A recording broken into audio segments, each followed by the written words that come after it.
Bom dia a todos.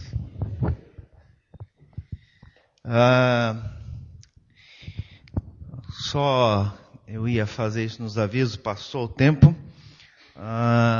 Alguns estiveram orando pelo pastor Almir, né? Na quinta-feira foi comentado. Pastor Almir, eu falei com ele sexta de manhã, ele já estava no ônibus para Curitiba, e ele diz, olha, eu acordei com a disposição que não vinha tendo nenhum dia dessa semana. Então, amém, Deus ouviu as nossas orações, oramos ontem por você. Ele falou, olha, obrigado, e agradeceu, estava indo. Depois não falei com ele, mas não veio nenhuma notícia, deve ter ido tudo bem. Vamos ver se ele volta inteiro, né? Os seus irmãos devolvem ele inteiro. Mas lembre nas suas orações, ele volta hoje, à tarde, e à noite ele tem outro compromisso aqui em São Paulo. Lembre do pastor Almir nas suas orações. Queria agradecer a Deus. Sexta-feira nós tivemos aqui com a célula da mocidade. Eu nem comentei isso com os meninos, mas foi um tempo assim, muito gostoso, não pelo estudo que a gente teve. Isso tudo foi interessante, a gente conversou bastante, até estava interessante a conversa, mas foi pelo compartilhamento. O mundo começou a abrir o coração, começou a contar o que está sentindo, como tem passado, as fases da vida, e foi muito interessante, porque a gente tem gente começando a universidade, tem gente que terminou a universidade, está trabalhando, tem gente que está no meio da universidade, tem gente velho que nem eu, que já está em outra fase. Mas é engraçado que todos compartilharam, e todos estão num momento de transição de fase de vida. Nós estávamos lá em 7, 8 pessoas, mas foi muito bacana de ver que todos nós ali estamos em momentos em que estamos numa transição na nossa vida. E aí a gente falou, puxa, a transição acontece a todo momento. Um sai do colégio, cursinho, vai para a faculdade, outro está no meio da faculdade, tem que começar a pensar já no que vai projetar lá para frente, começa a perceber que o tempo já não é mais tão dele, já não vai mais onde quer, não sai com quem quer, não faz mais o que quer, tem que começar a pensar em outro aspecto. E daí o pessoal começa a trabalhar pensando, será que é isso que eu quero? Será que é essa profissão? Será que é esse emprego? Será que tem alguma coisa melhor? Já consegui alguma coisa aqui? Será que eu devo procurar uma coisa maior? Outros pensando em casamento, como que eu vou fazer? Para mim casar eu precisava ter uma coisa melhor para poder viver e o que fazer. Então foi muito interessante, foi muito bacana conversar e orarmos juntos. E o pessoal da mocidade que não tem vindo, é muito bacana, não só pelo estudo, que é um bate-papo na verdade, mas por um momento de poder orar juntos, de conversar. Foi muito legal estar com o pessoal e a gente conversar. Depois do estudo ficamos trocando umas ideias. E vai ser muito bacana. Semana que vem o Kim vai estar falando sobre tatuagens. Se você tem curiosidade, né, da mocidade, só na sexta-noite. Senão, ele não está autorizado a falar em outro momento nenhum. Só na sexta-noite. Então venha na célula, senão você pode estar com uma tatuagem esquisita aí só Jesus, hein, meu irmão?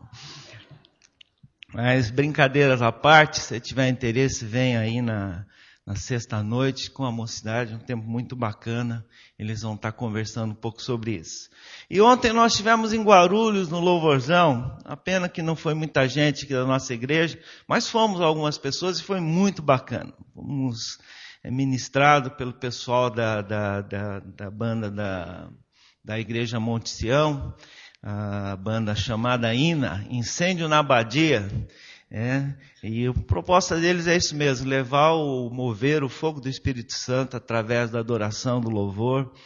E foi muito bacana, fomos ministrados pelo um dos pastores de lá, um pastor jovem, e pessoalmente para mim foi muito edificante, foi muito desafiador, né?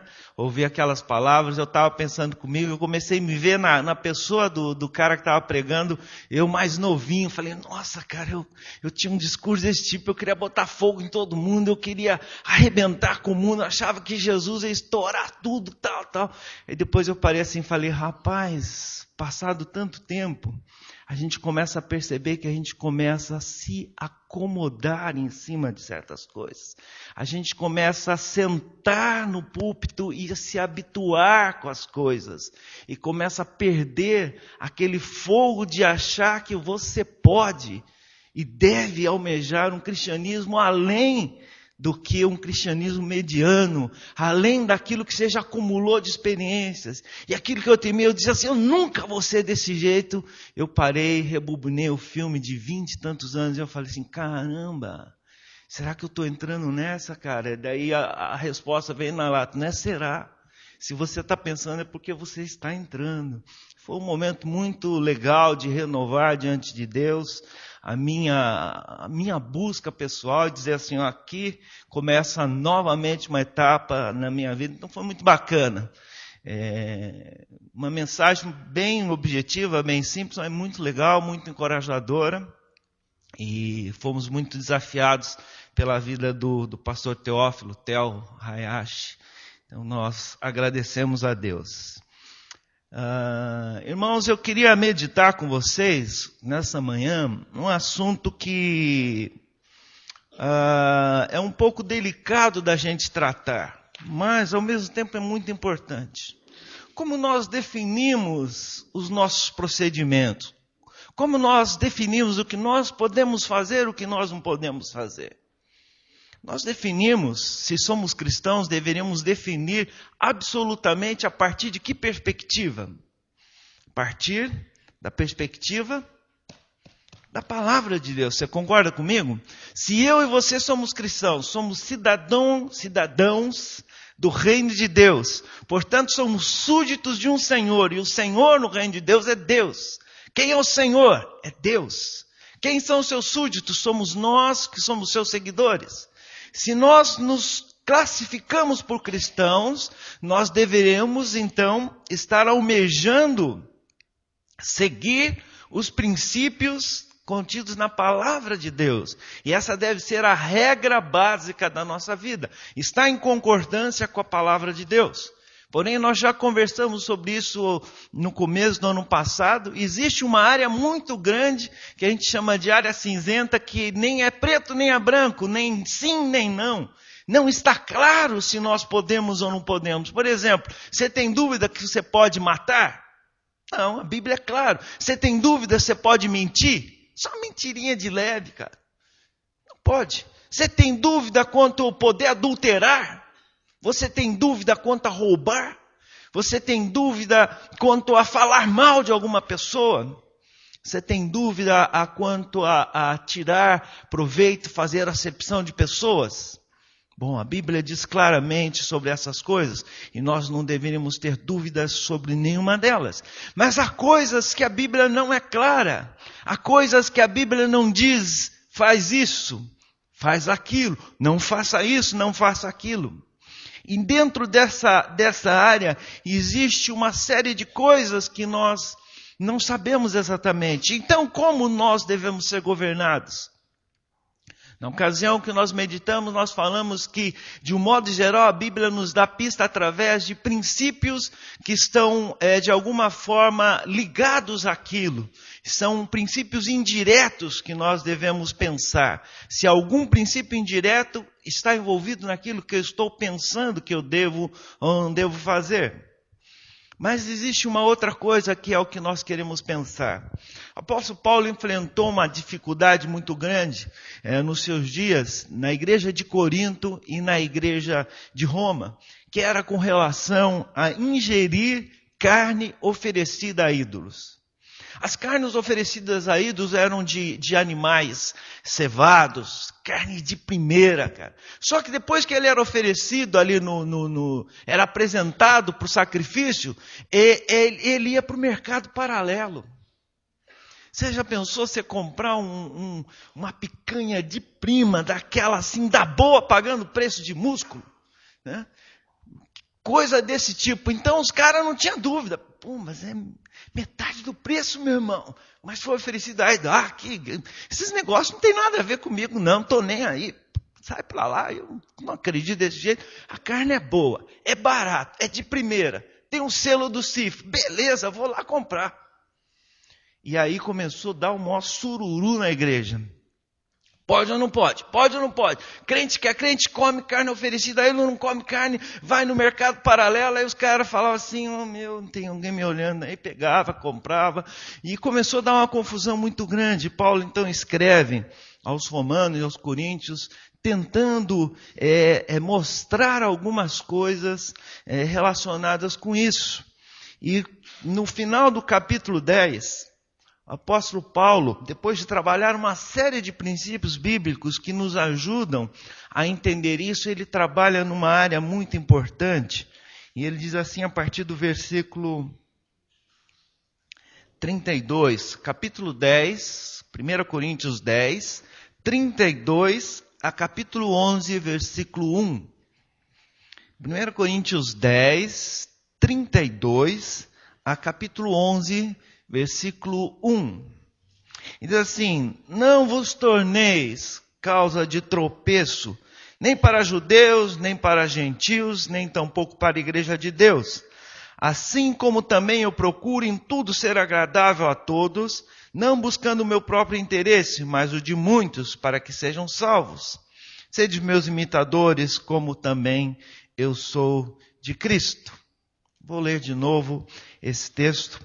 Não vos torneis causa de tropeço, nem para judeus, nem para gentios, nem tampouco para a igreja de Deus. Assim como também eu procuro em tudo ser agradável a todos, não buscando o meu próprio interesse, mas o de muitos, para que sejam salvos. Sede meus imitadores, como também eu sou de Cristo. Paulo está tentando dizer aos irmãos da igreja de Corinto, ele disse isso de uma maneira um pouco diferente aos irmãos de Roma, que ele está dizendo o seguinte, que além da regra de você saber se está certo ou está errado, se a tua consciência diz que pode ou não pode fazer isso, o que Paulo está dizendo é que existe um outro aspecto que eu e você temos que cuidar, que é o de não fazer tropeçar as pessoas. Paulo está dizendo que eu não tem nada a ver, meu irmão, eu não tenho nada, eu acredito, eu acho que pode, acabou. Que os outros ficam nhaco, o cara que cresce, cresce, aparece, sai fora, eu carrego essas picuinhas desses caras aí que fica xeretando, ver o que eu estou fazendo, não. Eu sou qual é, meu? Tem que ser maduro, né? Paulo está dizendo, olha meu irmão, além da sua perspectiva, da sua firmeza de fé, e lá os romanos dizem que não procede de fé é pecado, aquilo que você não tem convicção que Deus está aprovando, não faça. Paulo está dizendo, além dessa convicção, nós temos que pensar que nós podemos estar fazendo tropeçar pessoas. E o desafio de nós meditarmos nessa manhã é, não vos torneis causa de tropeço. Não vos torneis causa de tropeço. Esse não é um dos mandamentos recíprocos, acho que não está na relação, porque não diz uns aos outros diretamente, mas é um mandamento recíproco. Um irmão não deve tornar-se causa de tropeço para o outro e para ninguém. Esse início no versículo 32, os comentaristas dizem que aqui está a velha classificação humanitária que é não só peculiar aos descendentes de japoneses, aos judeus que também tinham esse aspecto, mas de um modo geral. Ele diz aos judeus, aos gentios e aos da igreja de Deus.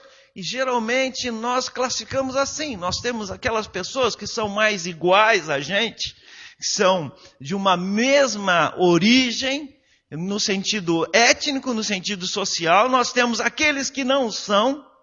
Japonês diria, nós temos os que são Nihonjin, que são japoneses, nós temos os gentios que são os gaijins, e temos o pessoal da igreja. Nós classificamos, não só os judeus classificavam, nós descendentes, qualquer outro. Pode ser descendente italiano, de chinês, de qualquer etnia. Essa é uma classificação universal e vários comentaristas dizem assim. E eles dizem, nós não devemos escandalizar os que são mais próximos da gente, que a gente tem uma afinidade por questão social, questão de trabalho, questão étnica, qualquer que for. Nem aqueles que estão no grupo que estão à parte. É a massa, a multidão, não tem nada a ver com essas pessoas. E nem tampouco os irmãos em Cristo. Paulo diz, todos os relacionamentos que nós temos, nós devemos procurar não ser tropeço para ninguém.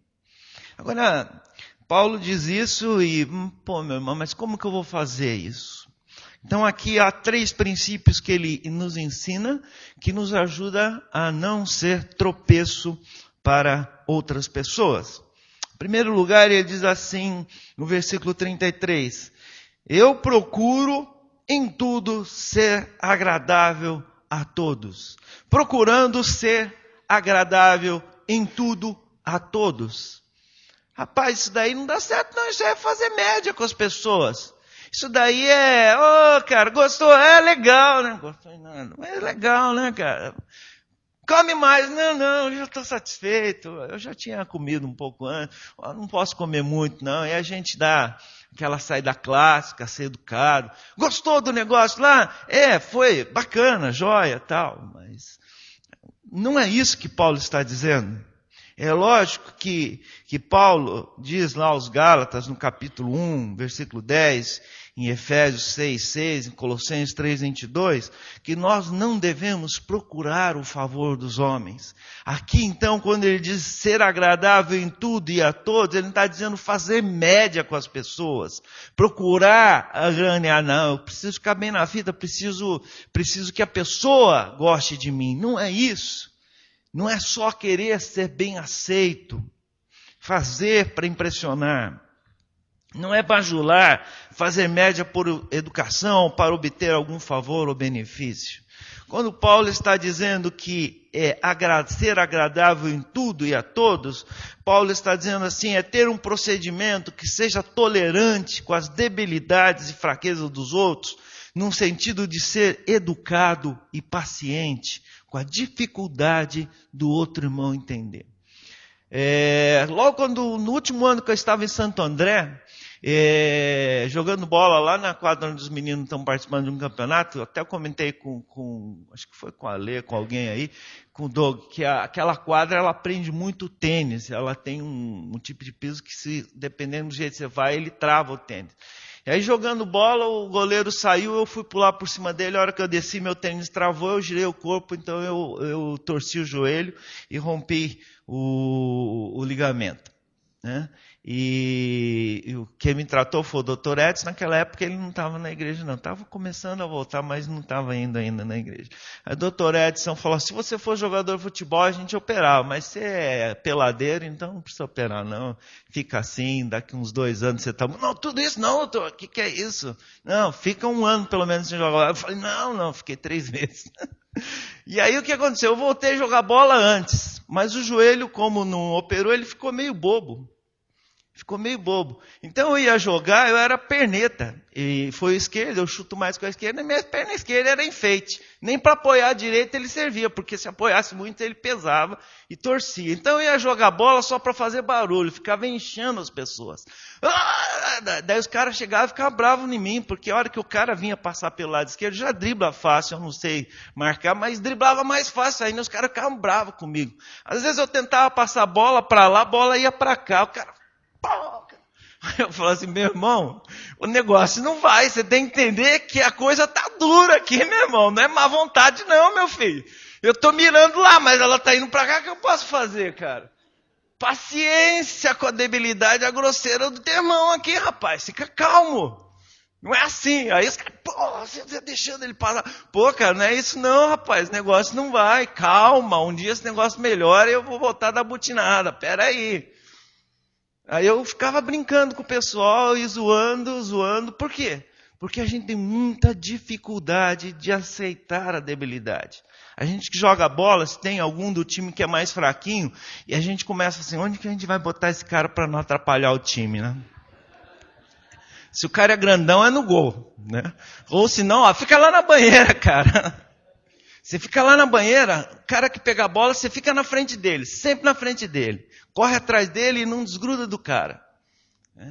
A gente tem muita dificuldade aí vai cantar, dá microfone, tem um que é mais desafinado, a gente chega discretamente na mesa e abaixa o volume dele, né?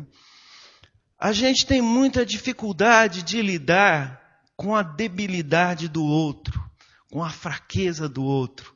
A gente tem muita dificuldade de aceitar que o outro tenha debilidade, que o outro é frágil, que o outro é fraco, que o outro não tem maturidade, que o outro ainda não aprendeu a ser maduro. E olha que os crentes de Corinto era fogo na roupa, hein, meu irmão? Os caras subiam lá na Acrópole, faziam oferta lá para Deus lá em cima, e se prostituíam com as prostitutas cultuais e achavam que estava na boa. Os crentes de Corinto tinham uma briga, uma paneleira danada, e Paulo está dizendo, olha, meu irmão, a gente tem que ser tolerante com as debilidades, ou seja, nós temos que aprender a investir na vida dessas pessoas para que elas se tornem pessoas mais maduras. Paulo está dizendo, como ele disse aos romanos, ora, nós que somos fortes devemos suportar as debilidades dos fracos e não agradar-nos a nós mesmos, Romanos 15:1. Também Paulo recomenda aos colossenses, vossa palavra seja sempre agradável, temperada com sal, para saberdes como deveis responder a cada um. No sentido de ser agradável, ter uma palavra agradável, de não ser incisivo em excesso, não ser agressivo, não ser mal educado, no sentido de ser ríspido na forma de responder. Paulo está dizendo que uma maneira de nós não fazer tropeçar as pessoas é nós respeitarmos um pouco que as pessoas podem ter limitações e podem não ter entendimento claro acerca de certas coisas. Alguma coisa pode ainda não ter o grau de maturidade. Se você pegar o caderno de alguém que está na pré-escola e ele vem te mostrar, olha a minha letra aqui, e você pensa assim no teu coração, caramba, que garrancho, meu irmão. Mas você tem que pensar que ela está na pré-escola aprendendo a escrever. Anormal seria se a letra dele já fosse redondinha, tudo bonitinha, dando de 10-0 em você, marmanjão. É verdade? Mas você olha e se diz, nossa, que lindo o seu desenho tudo esquisito. Mas é lindo por quê? Porque na perspectiva daquele momento, a coisa que às vezes criança não gosta é pegar o seu próprio caderno, quando começa a ficar mais velho, pegar seus cadernos, pai e mãe, a gente guarda tudo, aí quando o filho acha que o caderno, olha assim, por que vocês guardam isso? Ah, porque é tão lindo, meu filho. Não, feio esses desenhos que eu fiz. A gente não gosta muito. Eu não gostava muito das coisas que eu fazia, queria jogar fora. Porque depois eu mesmo me julgo, mas naquela época devia ser uma coisa melhor. Então Paulo está dizendo, saiba lidar dessa maneira. Segundo, tenha uma palavra sempre agradável. Saiba como, com educação, com polidez, responder às pessoas, para que no momento certo você tenha resposta para dar para as pessoas. É muito importante esse tipo de atitude. A segunda coisa que Paulo orienta para nós não nos tornarmos tropeço para os outros, ele diz assim, não busco eu o meu próprio interesse, não buscando o seu próprio interesse. Um pouquinho para trás, no capítulo 10, verso 24, Paulo diz assim, ninguém busque o seu próprio interesse, e sim o de outrem. Paulo está declarando, também declarou aos romanos que a atitude de ser agradável nos leva necessariamente a buscar o interesse do próximo. Portanto, cada um de nós agrade ao próximo no que é bom para edificação. Romanos 15:2.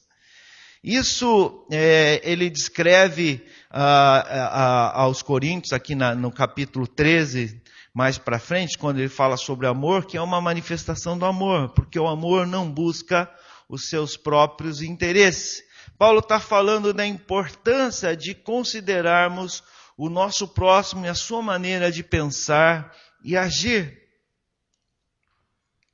Paulo diz que procede dessa maneira para que aquelas pessoas sejam salvas, isto é, para que suas atitudes não façam tropeçar, desviar e impedir que aquela pessoa venha experimentar o amor de Deus. Isso é muito sutil. Não buscar o seu próprio interesse. Quer dizer, eu tenho que perder meu gosto, minha identidade. Né? Eu não posso mais ter vontades, eu não posso mais pensar em mim mesmo. Não é isso que Paulo está dizendo. Paulo está dizendo que nesse contexto de relacionar-se nessa direção, você deve pensar sempre que o outro irmão pode ter um outro pensamento diferente. E que se eu percebo isso, eu preciso aprender, às vezes, a me limitar a respeito disso.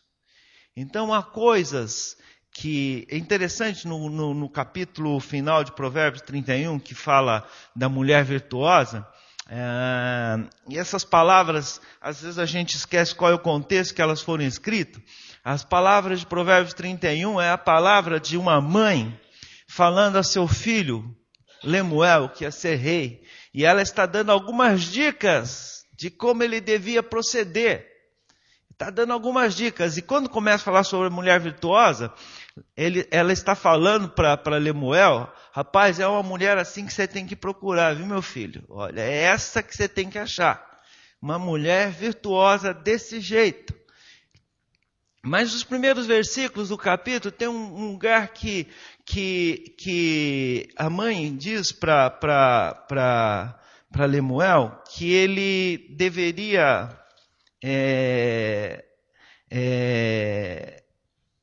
saber do seu procedimento, porque como rei ele deveria proceder de uma forma diferenciada.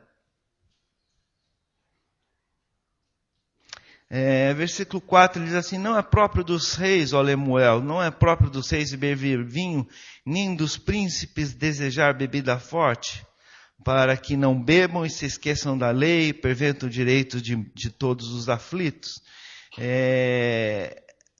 A mãe está dizendo, olha meu filho, tem coisas que você, como rei, não pode fazer.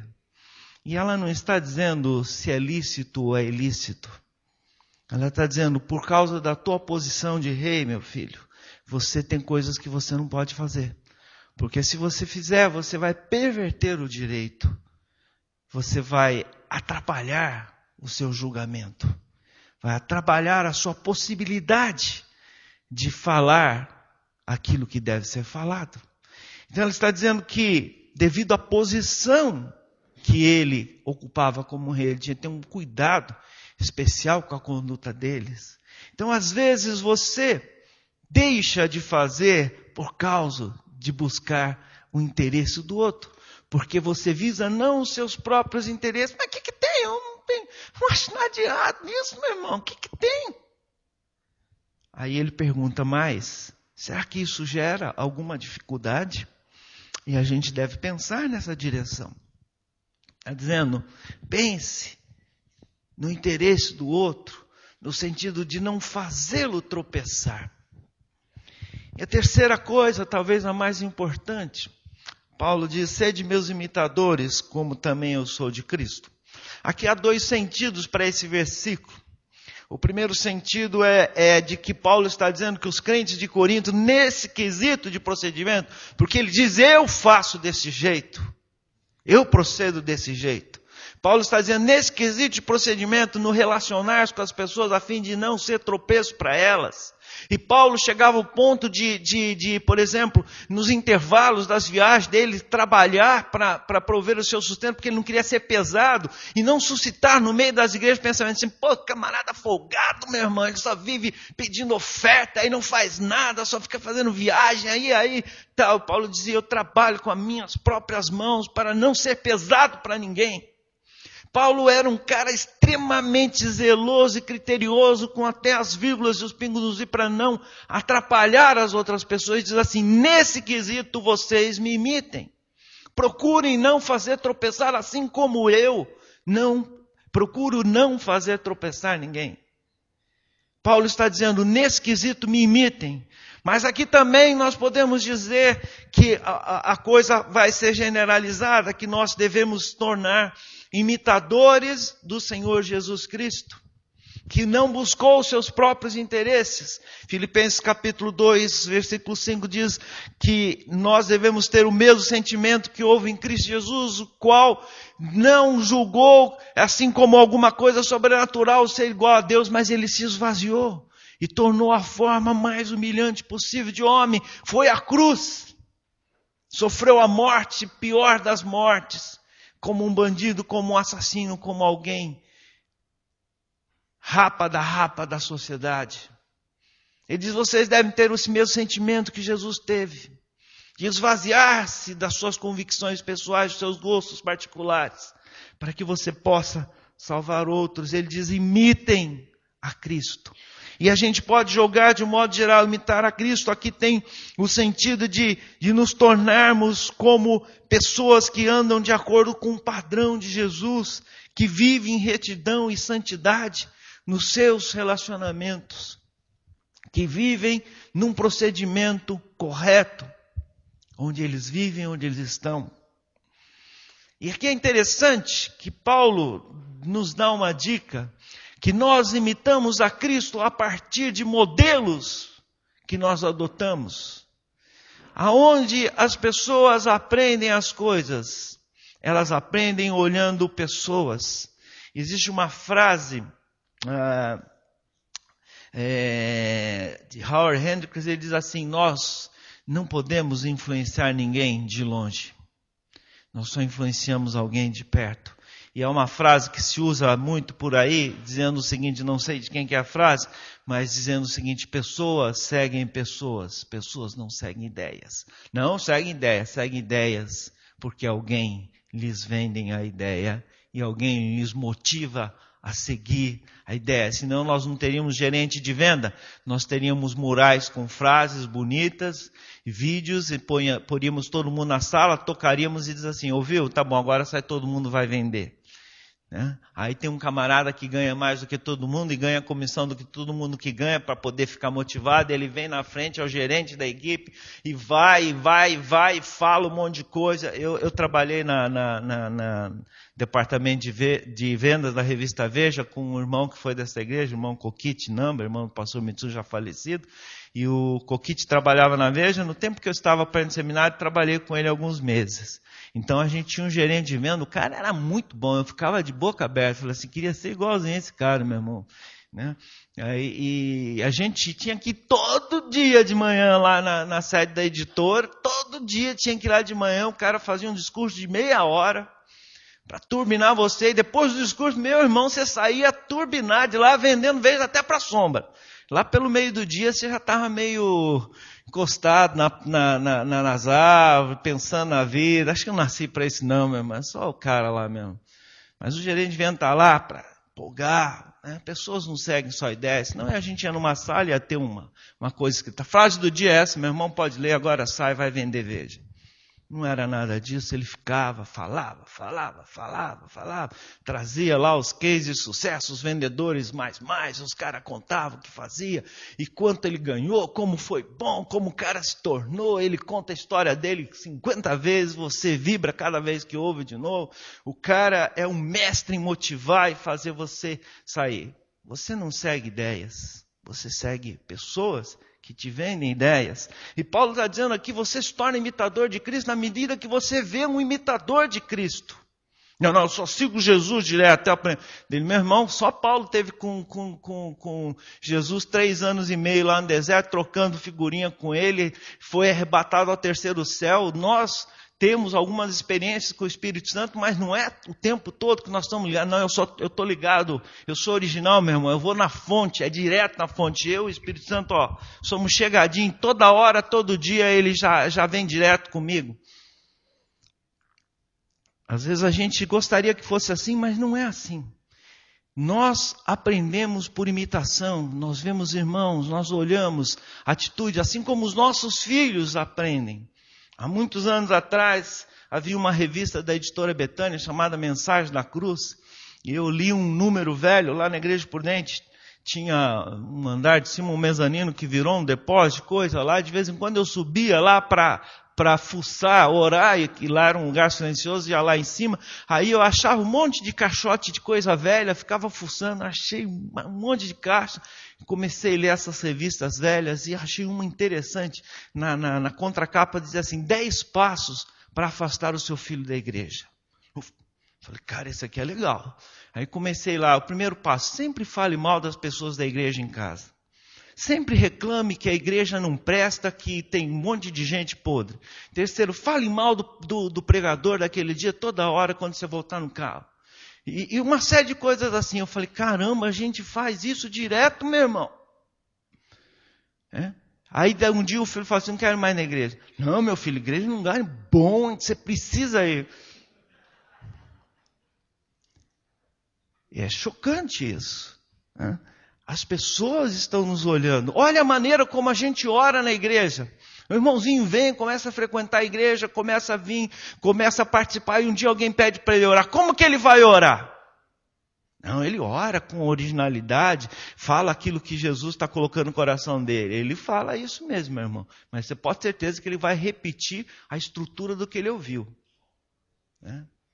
Eu falo brincando da oração que a gente faz, apressa os passos dos que estão atrasados. Alguém começou a orar assim, a gente ora assim, não é? E Senhor, apressa os passos. O pastor Nil fala brincando assim, o irmão está andando, de repente o pé dele começa a andar rápido. Que é isso? Deus ouviu a oração, o pé dele começou a acelerar sozinho. O que está acontecendo? Não... Mas aonde a gente aprendeu a orar assim? Quem disse que tinha que orar assim? Não é verdade? Onde a gente aprendeu? A gente aprendeu ouvindo um outro irmão mais maduro orar, que aprendeu ouvindo o outro, que aprendeu ouvindo o outro, que aprendeu ouvindo o outro, e assim vai indo. Então, a gente aprende imitando. A gente aprende olhando pessoas. E nesse sentido, saiba que todos nós, sem exceção nenhuma, servimos de modelo para outras pessoas.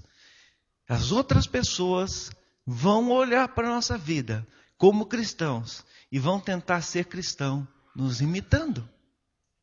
É interessante isso. Caramba, eu tenho que tomar cuidado agora. Tenho que zelar melhor do jeito que eu falo, que eu faço, as coisas que eu digo, porque a gente pensa muito seriamente nos nossos filhos, mas isso se aplica de um modo geral. Imitar a Cristo tem um sentido do contexto de tolerância, amor, tem um sentido maior de nós seguirmos os caminhos de Jesus. Então, Paulo diz assim, olha, 3 dicas para a gente evitar tropeçar os irmãos. Primeira, tente ser agradável em tudo, com todos, no sentido de ser tolerante com as debilidades e no sentido de ter sempre uma palavra agradável para as pessoas, mesmo quando você tem que chamar a atenção. Segunda coisa, não buscando o próprio interesse. Significa procurando ter em mente que um outro irmão existe e que precisa ser considerado. Terceira coisa, sendo imitador de Jesus Cristo, procurando seguir o exemplo dele, que se esvaziou, que procurou em tudo se dar em favor dos outros. São coisas que a gente tem que parar para pensar.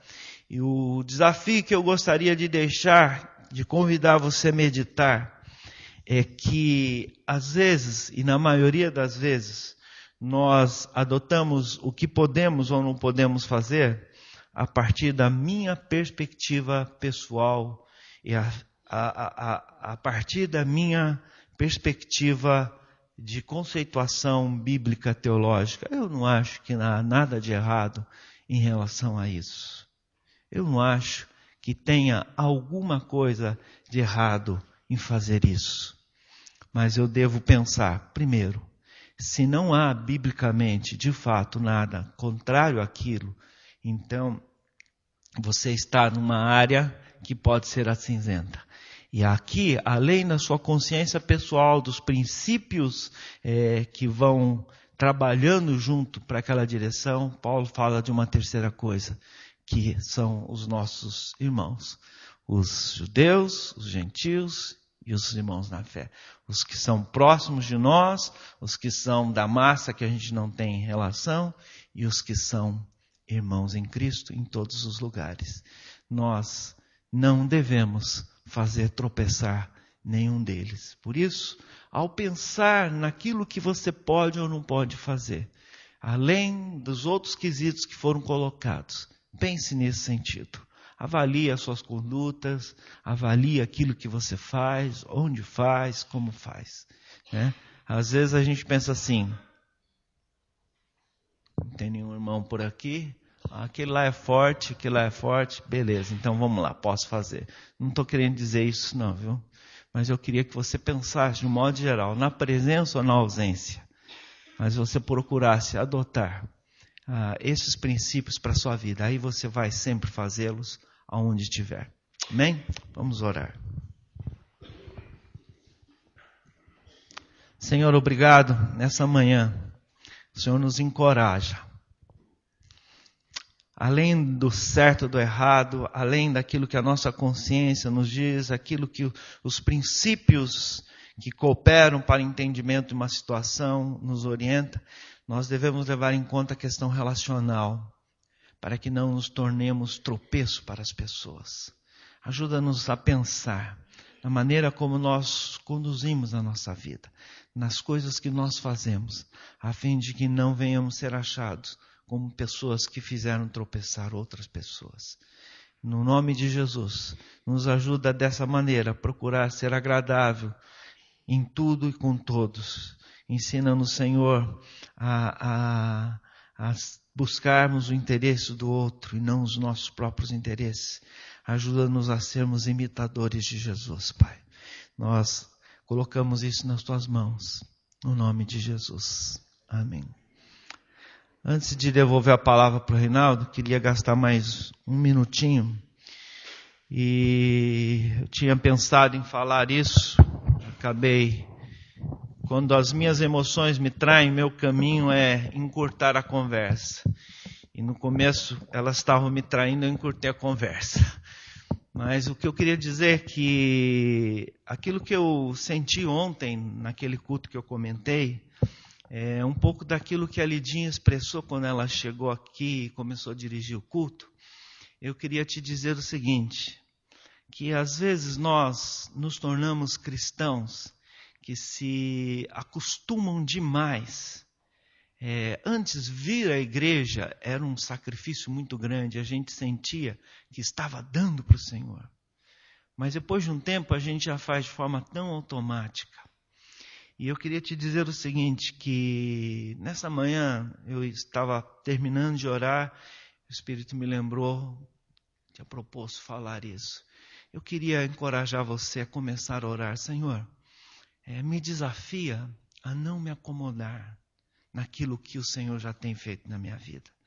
Me faz sempre olhar mais para frente, para saber que o Senhor sempre tem alguma coisa a mais para mim. Não me permita ficar olhando demais lá e dizer assim, eu estou bem, eu estou na média, eu estou até acima da média. Nem olhar para trás, puxa, eu já andei bastante. Mas me ajuda, Senhor, a olhar para frente e a almejar novos desafios e a querer mais de Deus. Deus possa estar te abençoando e você possa buscar isso do Senhor.